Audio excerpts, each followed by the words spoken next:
I remember this Zen joke, is going something like this.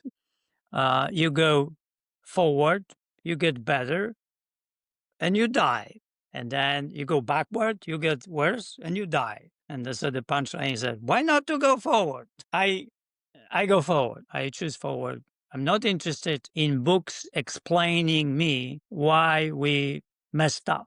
I really don't. And my always focus is wherever people are, I picked up the weakness and make it better. And only focus on that. If people are not flexible, okay, we are not flexible. I'm not interested how it happened, but you're not flexible. So I will make you flexible. You are weak. You need to get stronger, right? That was Jerzy Gregorek, and you've landed on the Me&My Health Up podcast. I'm your host, Anthony Harcher, nutritionist, mind coach, and a joyful journey mentor.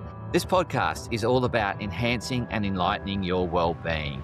And today I have Jerzy on the show just to do that for you. Jerzy's got an incredible background from war-torn Warsaw in Poland under communist regime, escaping there, going to various countries to chase freedom. In actual fact, in Warsaw, he was a freedom fighter. He fought against the communist regime, and he learnt so much along his way of having to always just let go and leave everything behind and start all over again. He's in a constant state of evolution. His journey shares that. There's so much to share, but he's like 4 times world champion in weightlifting. So that's remarkable in itself. He's achieved peacetime medals and all these things from the Polish government for fighting against communism. He's now doing a PhD. He's got an incredible book that's been published called The Happy Body, and he's now got a program that complements the happy body. There's so much to share, but I want Jerzy to share it via his words. And there's so much insight, so many gems that you can get throughout this whole discussion. So stay tuned for this episode and enjoy it. And I'd love to hear your feedback. So thank you for listening to Health Up. And without much further ado, welcome you into the discussion I'm having with Jerzy Gregorek. Welcome on the Me&My Health Up podcast. How are you, Jerzy? Fantastic. Thank you, Tony, for inviting me. You're very welcome. Great to be here. I'm really looking forward to this insightful conversation, and your background is very intriguing. So I'm really looking forward to delving deeper into your background. You certainly achieved many accolades as a freedom fighter. You've got many medals due to that freedom fighting. You've also 4 times world champion in weightlifting. So there's a lot of credentials that you come with. So I really look forward to this insightful conversation. But I'd love you to bring the listeners up to speed as to how you have arrived at what you're doing today. Well, short version or long? I love a story. I'm a I love a person story. of 7 lives. Well, that's a big question. So how I would answer? Well, I was born in Poland and I loved Poland. So it was great to be there. Although I was born in the Soviet occupied Poland. So, born like a slave without ability to do almost anything and with conscious focus on appreciating all the bosses, and if not, you could be having problems.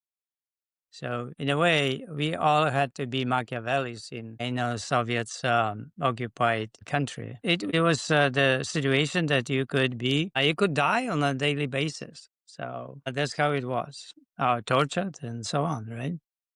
So living in Poland was not really something at that time pleasant, or even something that you could get a compound interest in something. The only place where you could was athletics and education. These are the 2 places. When it came to any business, was not really the issue. You couldn't really evolve as a person that would grow business and accumulate business value over time. And business was in a way illegal, right? Everything was government owned. I really like to have an idea to be a fireman. At 19, became a fireman. I really loved to be a fireman. At the first fire, when I was going um, to the fire, I had really this feeling of that people need me, and it was the first time that I actually had it and realized it. And I really liked that. I really liked to go and save somebody. So it was something that I really loved. And I was definitely an action person. It could be that my instant gratification was very strong, maybe delayed gratification, not so good. So fireman was perfect for me. Well, after 5 years, I really liked it so much that I went to protection engineering academy in Warsaw, spent 4 years, and it was 81, and Solidarity was at that time challenged by the government, the communist government in Poland, and they tried to change the law. They tried to place fire protection into paramilitary force instead of civilian force. That would allow the government to use fire department, firemen against demonstrations. And one of the ways would be they could color water and spray on demonstrants and arrest them later, capture them on streets. So we said no, and I was one of the leaders of the strike. And after 10 days of no sleeping, dealing with negotiations, right? I was tough. No sleeping 10 days, coffee and cigarettes. That's all there was. We couldn't eat and we couldn't sleep. So after 10 days, they attack us by using helicopters, like anti-terrorist brigade landed on the roof of the academy, and tanks rolled through and then took us out. After they took us out, they asked us, they dissolved the school or the academy didn't exist anymore. They formed a different one, a different name, and asked us to sign. So there were 400 students, and I was just right before graduation. And then they asked us to sign the allegiance to the new academy. In the meantime, they really made the attack on Solidarity. They placed under arrest about 5,000 leaders.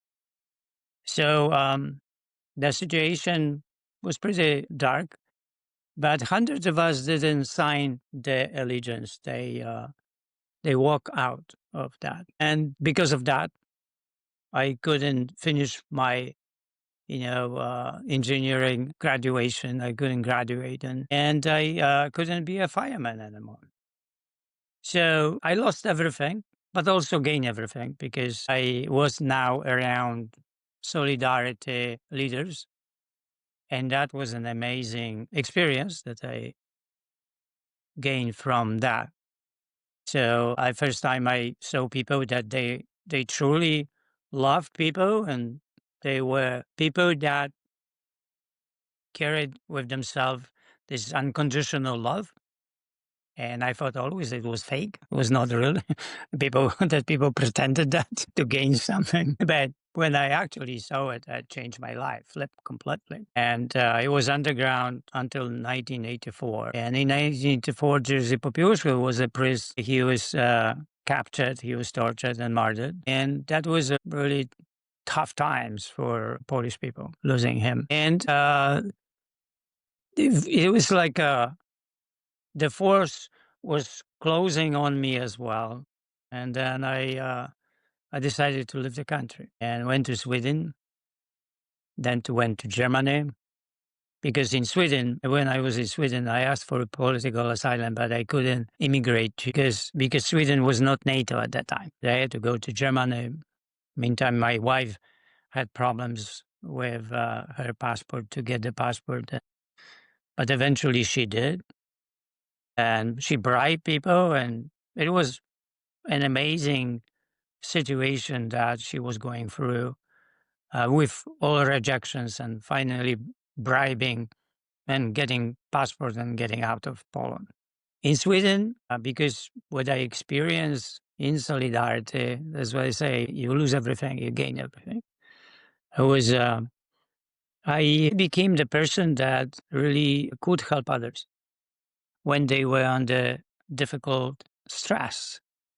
And some of them, they were on hunger strikes because they were divided from their families.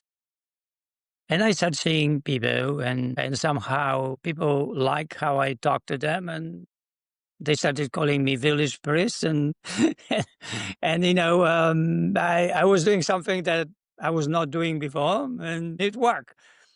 There was this psychologist, Wanda Sai. She was in Solidarity in Stockholm, and coming from Warsaw, and she said that she would like to open the clinic and for me in Stockholm, and so I could do what I was doing, and she could learn what I was doing actually, because what I was doing was working, but she didn't know why it was working. Well, I think it was complex because it was working because I was embraced by mentors in Warsaw that they were extraordinary people. And when you meet a person like that in life, it can flip you in one day, a minute. It's just amazing power some people have. So I told her that I was not going to stay in Stockholm, that I'm going to America. Then she said, then you have to write. I said, why I would write? I've never written anything. I was like math, physics, chemistry. And she said, well, you have to write because you have something to say and people should hear that. That was 85. And I went home and I thought about writing something. She said, oh, you take the piece of paper, pen, look at that and write something. Okay. So I came home and whatever I wrote became a poem on a page. I didn't think normally. I thought in poems. So that was interesting for me. I was looking at the page and the poem was there. So that was interesting. That was my first poem. I was, 31 years, 31 years old. And so after that, shortly I went to Germany. And then I ended up in CIA for about 2 weeks talking about underground solidarity. It was a time when somebody was a spy underground and a lot of arrests, and people in the West tried to understand what was going on there and who was the person that caused that. So, and shortly after, I ended up in U.S. and landed in New York. We had a really big bag, and our sponsors were in Detroit. Then we landed in Detroit. Our baggage, the whole bag, backpack never came.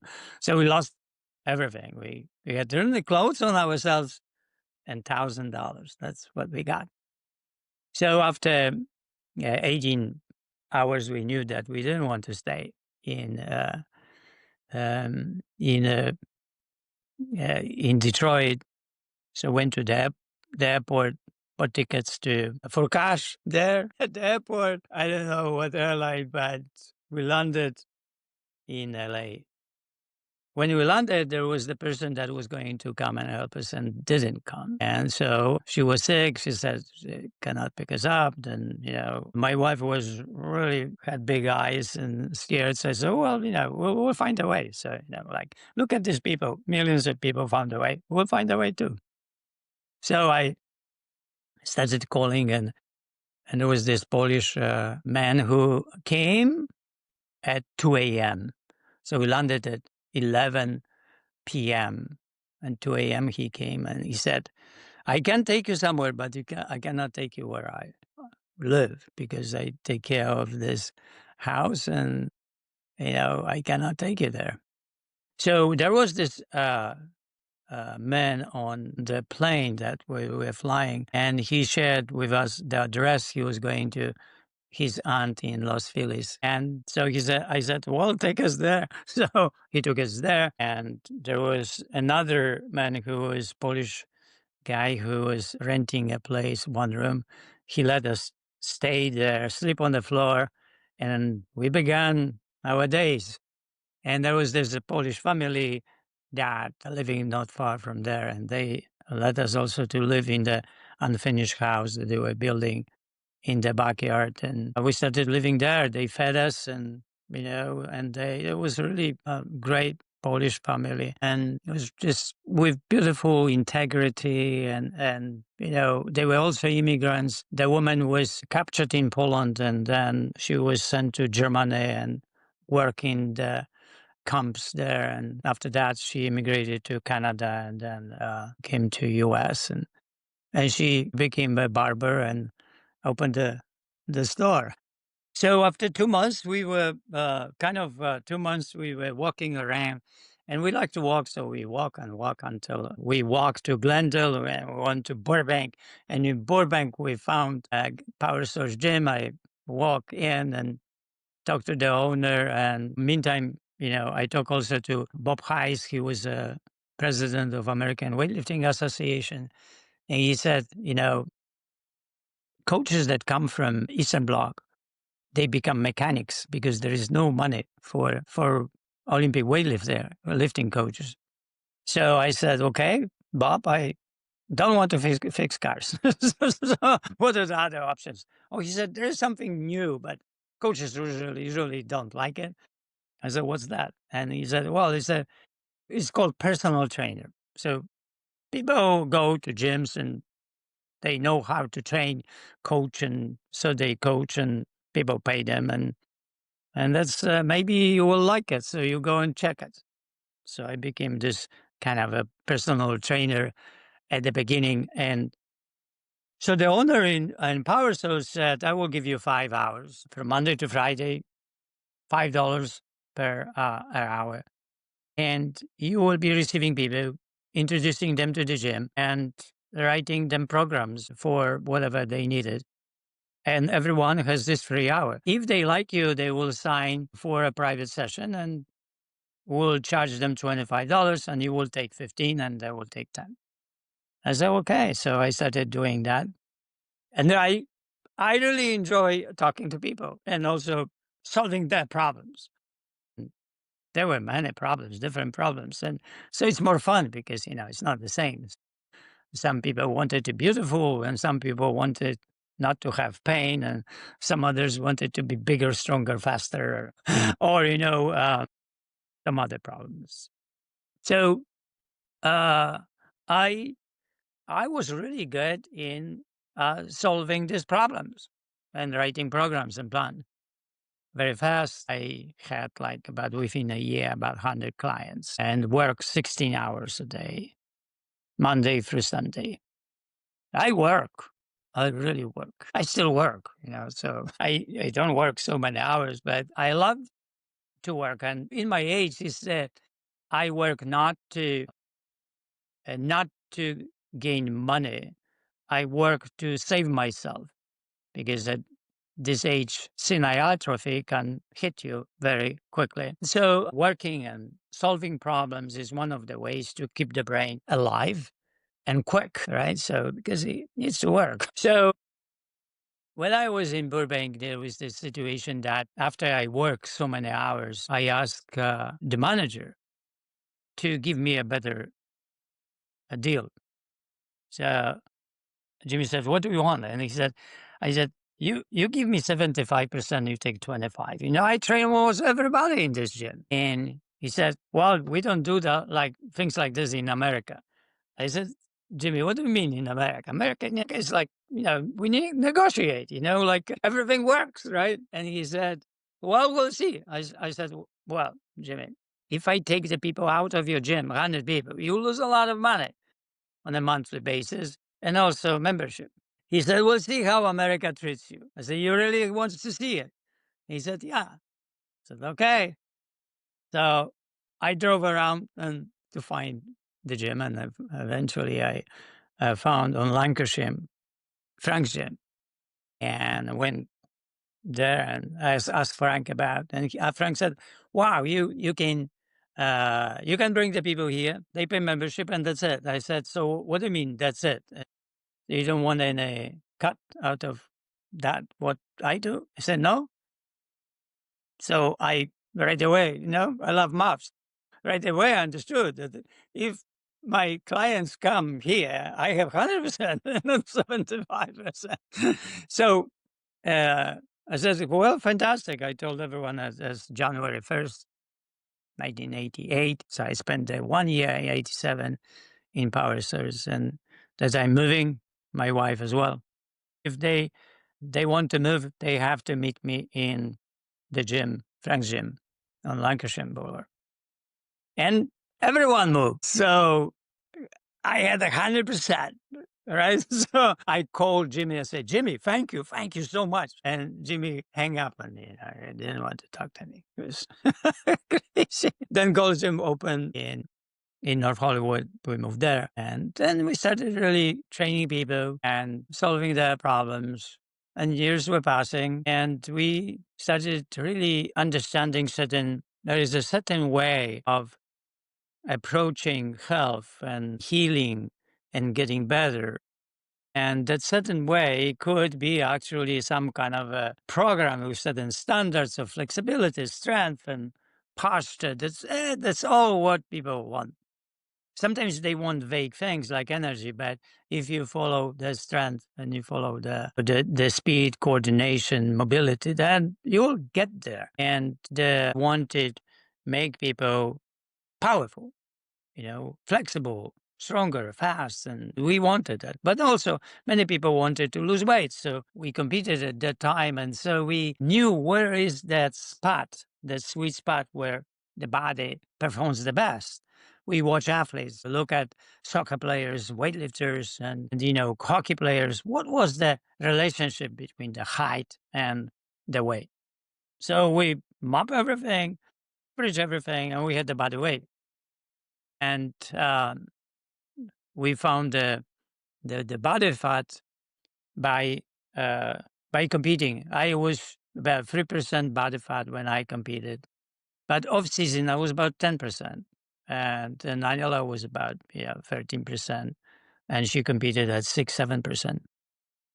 So we thought, okay, so 10% off season when we are the fattest. This is the best, actually, the body fat for people. If they could be that percentage, that's awesome. The body weight we took it from like I said, all the athletes around. And then we didn't have really the strength standard for the happy body. So how it happened, I competed at 2002 in Melbourne. It was the World Games, which is called like Olympics for master division. And I went to see weightlifters, 80-year-old plus. And I saw this Charlie Henderson came and he clean and jerk more weight than his body weight was. And I was just looking at that and I was just thinking, this is crazy. How this 80-year-old can have so much power still? When we were like, 15 and we were lifting weights, and the weights were, everywhere. And then, one day we were just lifting weights. But the best of us really could do it, right? And now I had this person. What I did was that I clicked. I said, well, it has to be the standard of really good life, the strength of that 80-year-old and the speed of that 80-year-old and flexibility. He was perfect.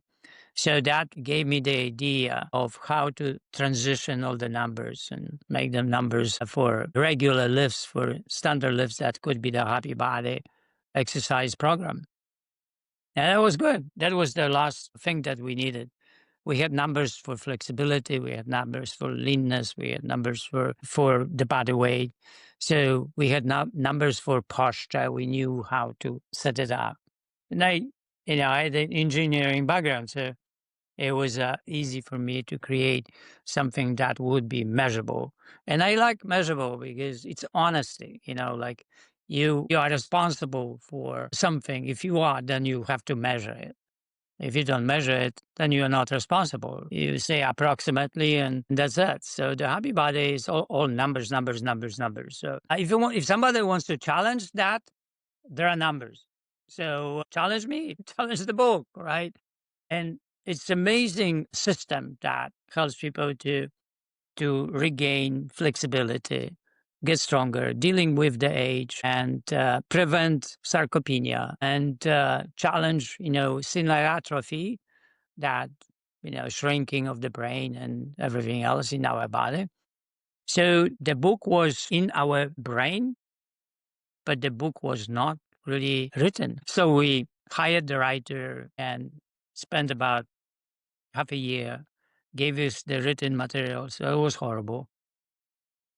My wife said, "No way, that's not a happy body." So we hired another one, but it's the same story.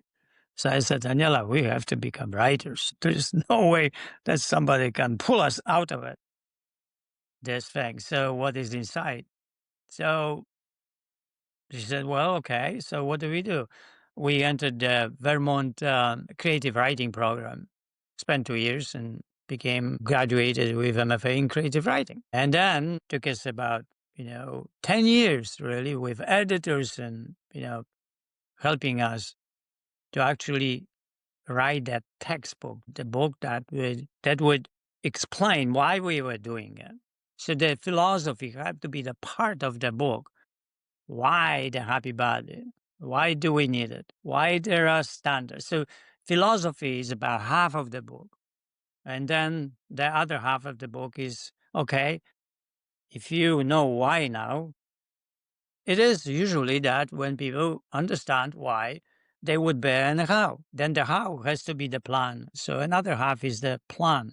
How to deal with the food, how to deal with the exercise, how to progress with micro progression and healing and reconstruction of your body if it's already broken, and on and on. If you have it, then you can practice. You get the book and everything is in the book. You can practice, and within 3 months and 4 months you will get better, and you will keep getting better and developing that way of living independently from everybody else. That was our mission. Because we can train, like I said, 100 people, and that's it. And every 2 weeks, some of them, and once a month. So the book was published in 2009. Then I thought, okay, the book is published.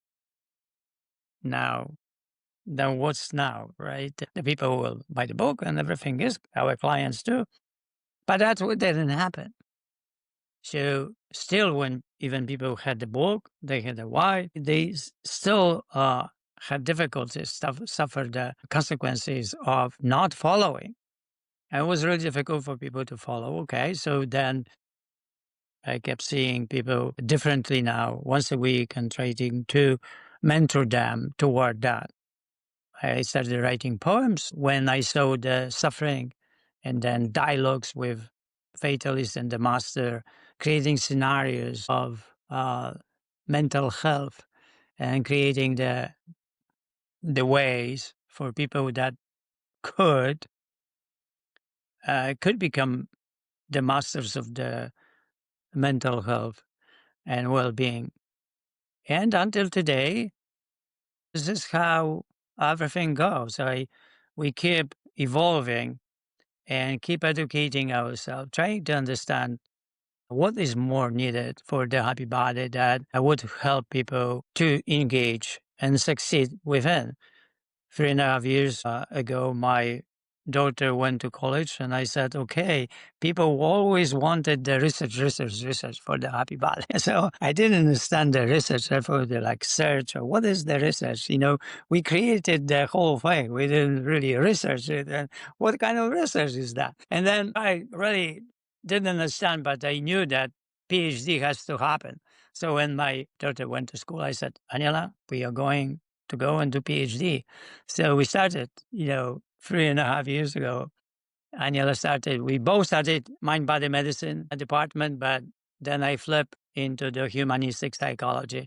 I'm more in the philosophy and psychology and shifting from negative thinking to the positive thinking. I'm really digging in that and trying to understand, and not only understand, is how to become this role model, how to really talk to people that actually flip like people flip me, right, in Poland. So that's where we are today. I'm devoting now my time to finding the way how to tell people about the happy body so it is attractive, it is embraceable. They can embrace the hard choices to create for themselves this life of the happy body. And I'm still in the process of education. Sorry about this long thing, but this is What a crazy. story. I've never really had a monologue like that. Somehow you put, yeah, but It's an incredible story, and thank you for sharing. Thank you for taking us on your lifelong journey in this was a short form, really. Ultimately, it is a short form. yes. Yes. And I'm really intrigued about so many aspects of your journey. You've touched on this connection with people, and it seems to be quite something that's your superpower, like this way in which you connect, understand, and able to help people. Like when you were in Sweden, that you're called the village priest. So and you went back and like you thought, well, how do I have this superpower? Where does it come from? And you shared that you had many mentors when you were in the underground of Warsaw, and these people really helped. You described it as a flip, a different way of seeing the world. So I'm intrigued as to what this flip is, how you help Me solve too. people's problems. I became a good person. First of all, this overwhelming goodness happened in me.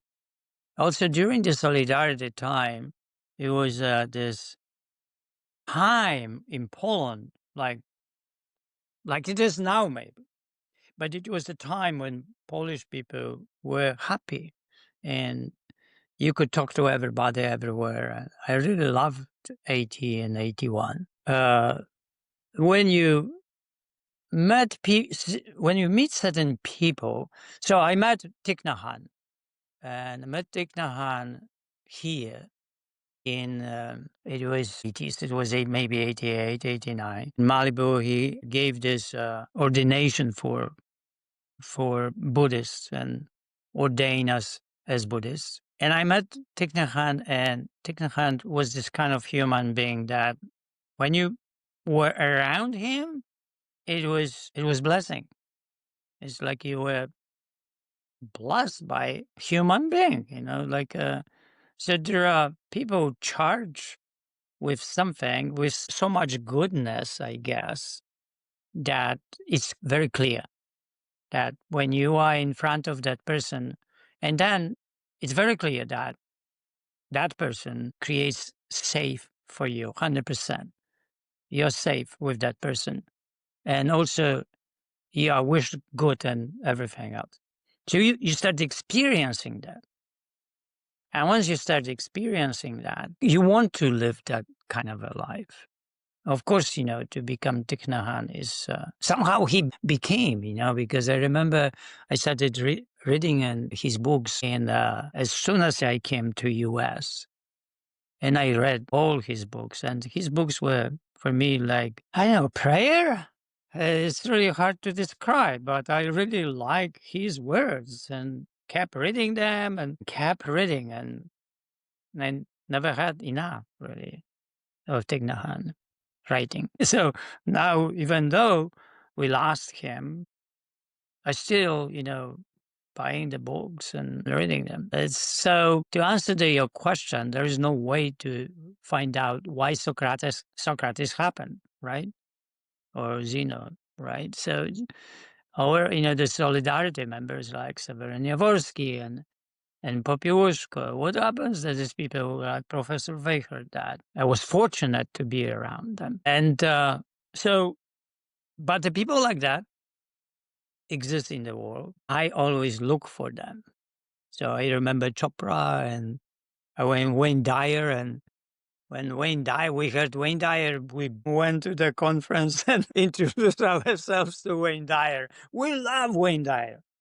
Wayne Dyer was really the force of, another goodness, right? It's just throughout all his life, all the books he wrote and delivered the speeches. One thing he had in mind, helping people to get better.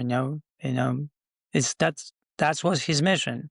Chopra was different a little bit because he was also Ayurveda and meditation, TM, and had a clinic and he had a medical background. It's a different approach, mixture of really Ayurveda and traditional, medicine.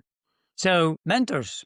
And my coach was kind of a person like that. Was really somebody that, like a teacher from Stand and Deliver, the teacher that is devoted and is going to help you. Is going to help you to understand something, to get better, and it's going to happen. There's all micro progression are going to happen, no matter what.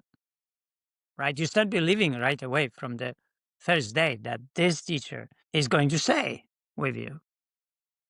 So I coached this cerebral palsy boy for 5 years, and the father said, when we met Jerzy, we knew that this guy is going to stick with us. So I did. I took the boy from the one that didn't know what is 3 minus 2 to college, right after 5 years, and helped him with the energy and helped him with, the how better walk and talk and all of it. It's another way of responding to the problem, I would say, and fixing the problem. Digress a little bit.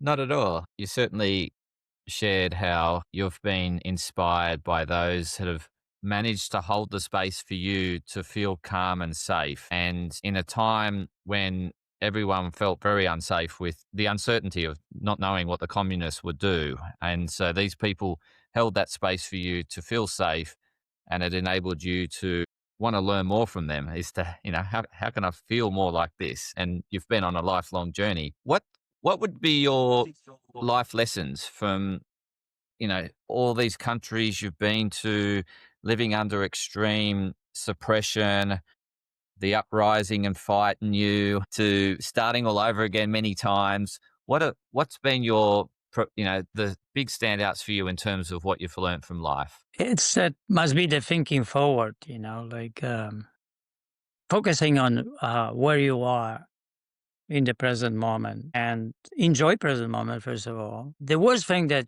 you could do, I would say, would be complain and blame. So these are the things that I watch myself not to do.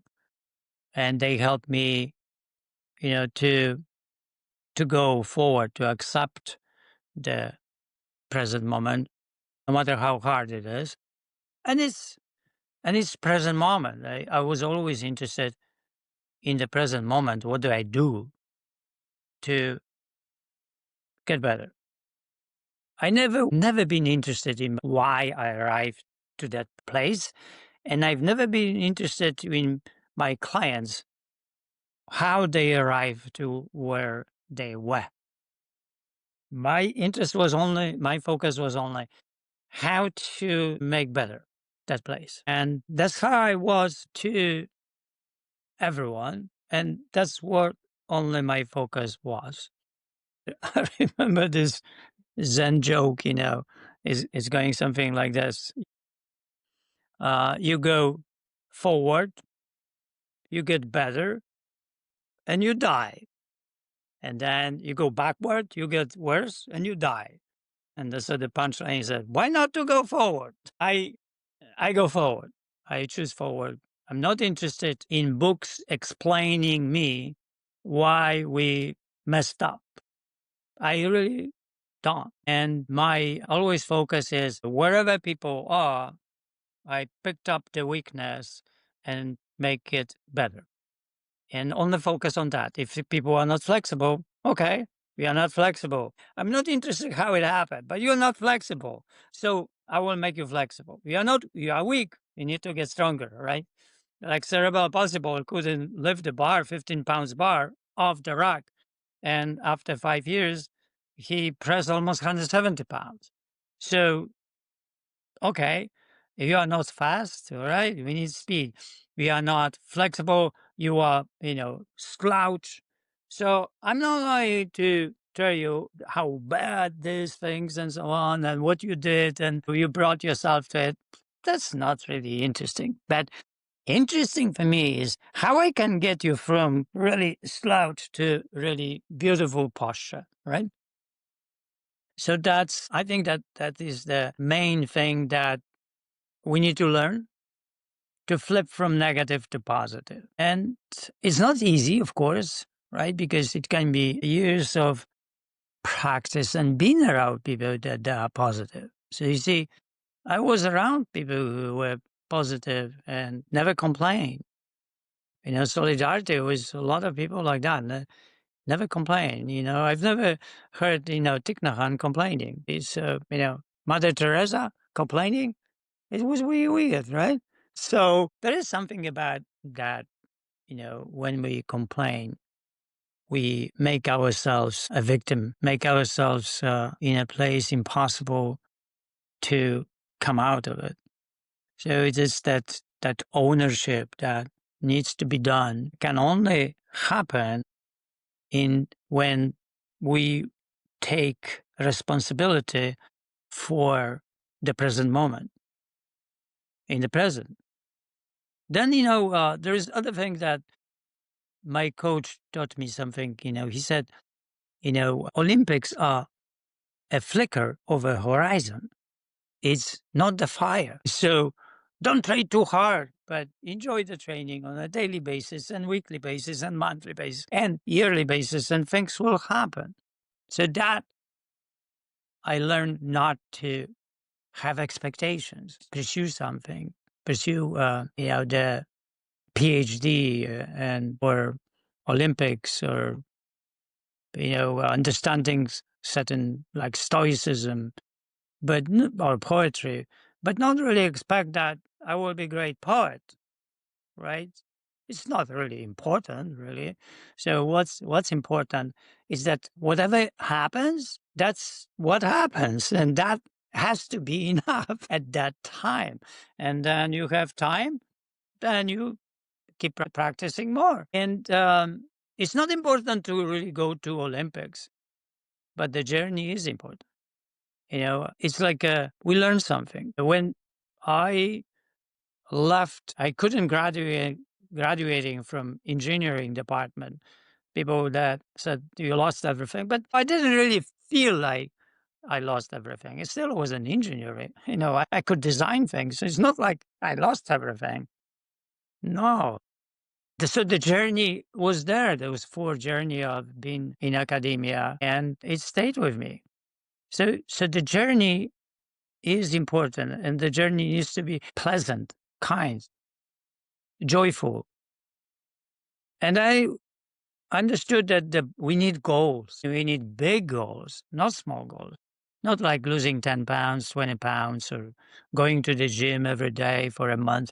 No, we need goals, 5 years goals, not really, 2 months, 3 months goals. They are not goals. They are the kind of things to get, but these are not goals. But we need goals because the goals help us they mobilize us to find the plans, to find the people that could help us on the way, on the journey, and everything changes and shifts and make us better. And what's your goal at the moment? So I'm building the programs that could help people transition to the happy body, but also I came out with this idea that I'm going January 5th. I'm going to do the happy body program, 9 a.m. Pacific Standard Time, every day for a year, maybe more years, right? I give myself first 1 year. I will be appearing daily, and people can drop in on a daily basis or by subscription, but daily basis is $9 and $45, I think, for a month. And I will be doing every day. So I've never done anything like that, but I understand that it's really hard to create a habit that you do something every day and it's physical. It can be boring. It can be not enough what you want, or you are really tired and exhausted and you don't want to do it. So there are many elements that people need help. So I will be there. They need me for a day or two. I will be there and I will be doing my workout, talking a little bit about the happy body, 30 minutes, maybe 40. And I'm going to devote myself as of January 5th to anybody that needs me. So, and then of course PhD. My PhD is moving, so I have another maybe 2 years, with that. I'll graduate probably maybe the year and a half or 2 years. But as I said,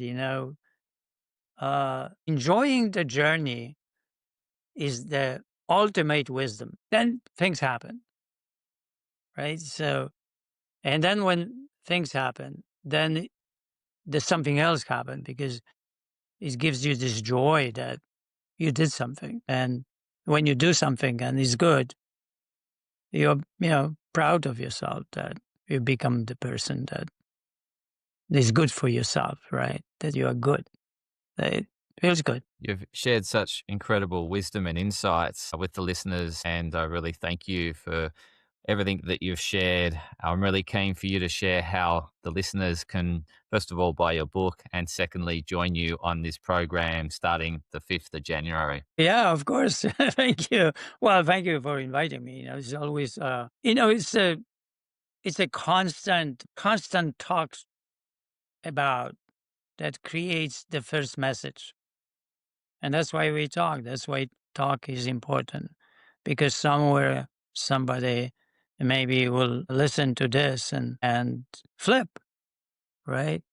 Make a decision. I'm going to do that and become the person that was going to practice to the end of the life. You really never know. So the first thing is about the message, and so the message could be heard. The message doesn't have to deliver the flip, but at least the message is heard, right? Like the book is published, so the book is there. I can wait for 20 years for me to read it, but it's there, right? So thank you for inviting me, and thank you for talking to people and this opportunity about talking to people. There is such a thing like the happy body. It's the first message, and then we spend the whole life on creating, understanding it, and all of it at the beginning was just the journey of solving people's problems, and that journey was fantastic journey. I really love to be a coach, a trainer, and then of course I coach Olympic weightlifters, and I had a team at UCLA. But you didn't look. I really like one-on-one, sitting with a person and hearing the whatever it is there, and finding how to move forward and how to go forward, what words to use.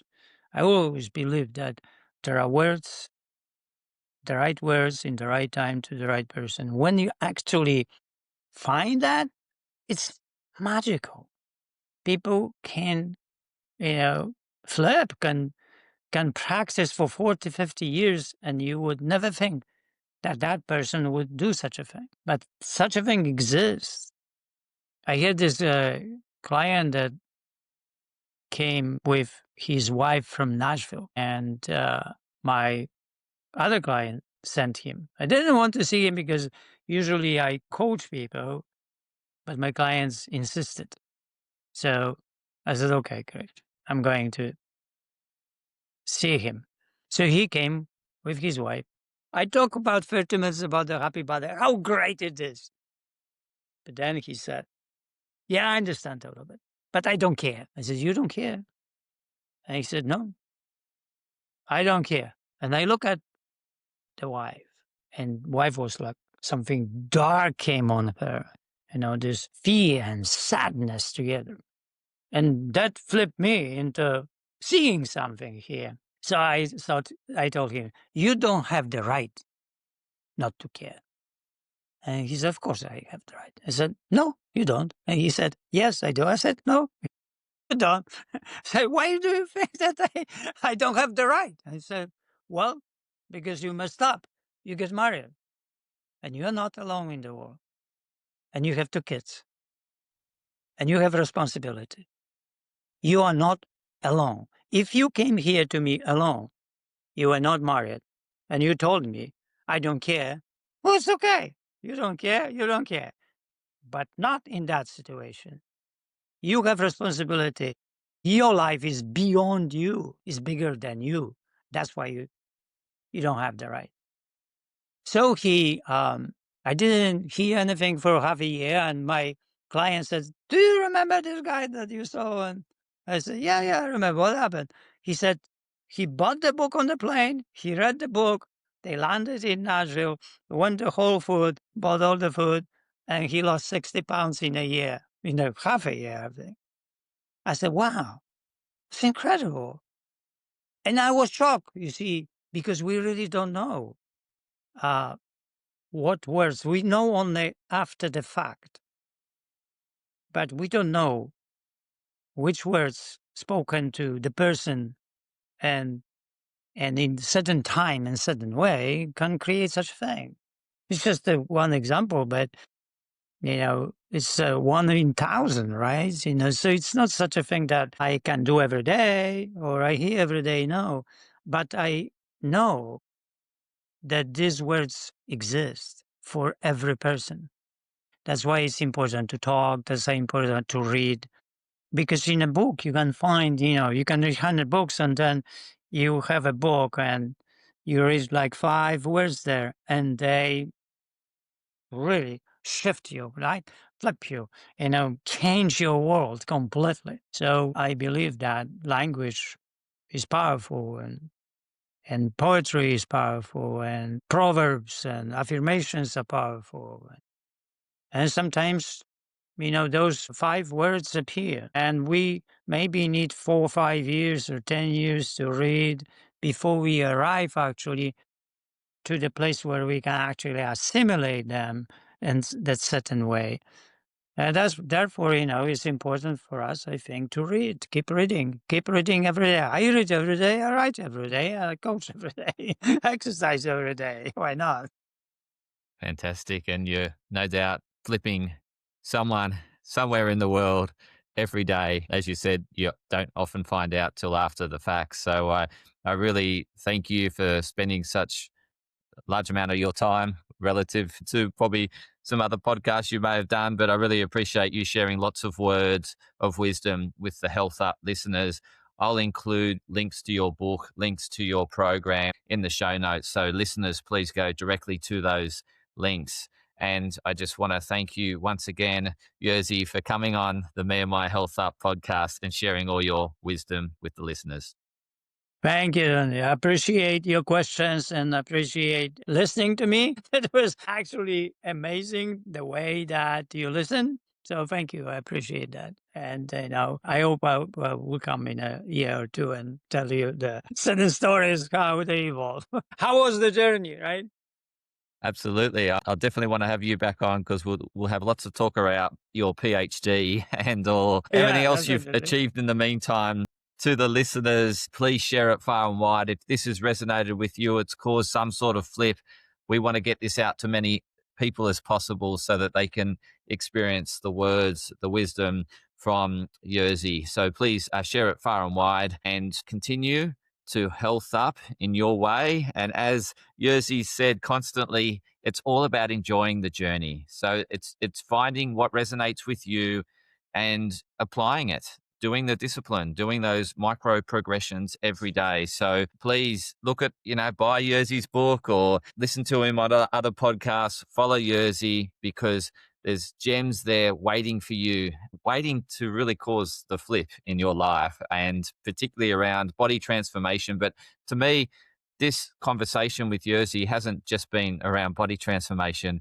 It's been the whole psychology that he's shared in terms of no matter what you experience, you can flip out of that and create an incredible life. So thank you, Jerzy, once again. You're welcome. Bye.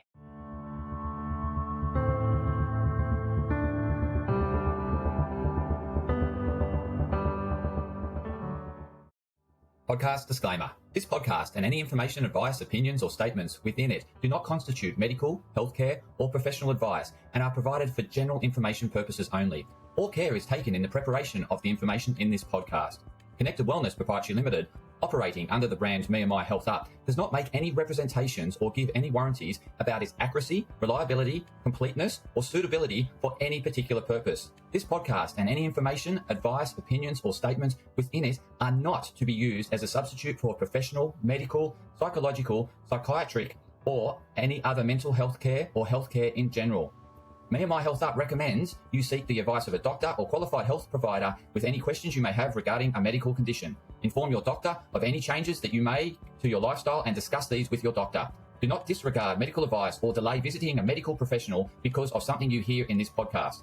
This podcast has been carefully prepared on the basis of current information. Changes in circumstances after publication may affect the accuracy of this information. To the maximum extent permitted by the law, Me&My Health Up disclaims any such representations or warranties to the completeness, accuracy, merchantability, or fitness for purpose of this podcast and will not be liable for any expenses, losses, damages incurred, indirect or consequential damages or costs that may be incurred as a result of the information being inaccurate or incomplete in any way and for any reason. No part of this podcast can be reproduced, redistributed, published, copied, or duplicated in a form without prior permission of Me&My Health Up.